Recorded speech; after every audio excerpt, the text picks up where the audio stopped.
দেখলাম আমরা যাব জোর জবরদস্তি করে তারা করেছে, ইতিপূর্বে দেখেছি।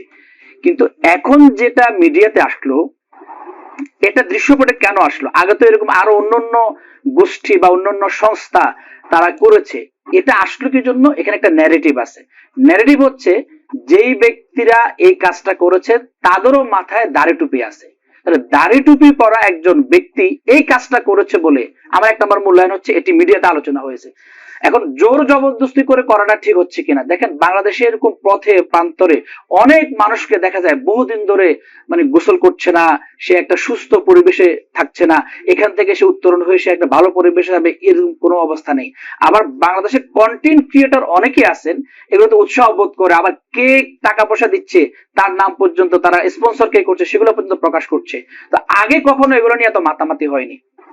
যেহেতু একজন আলেম এই কাজটা করেছে, আবার যে বিদ্রোহ করেছে সে বারবার আল্লাহর উপর তার বিচারের দায়ভার দিচ্ছে, বিষয়টা অবশ্যই মানবিক দৃষ্টিকোণ থেকে। এই দুটো বিষয় একসাথে হয়ে যাওয়ার কারণে আমি মনে করি যে বিষয়টা মিলিয়ে আসছে। আমি যদি বলেন যে মানবাধিকার লঙ্ঘন হচ্ছে কিনা, একটা হচ্ছে যদি সত্যিকার অর্থে ওই ব্যক্তি এই ধরনের পরিবেশে সে বসবাস করে থাকে, এখান থেকে তাকে আলোর পথ দেখানো, একটা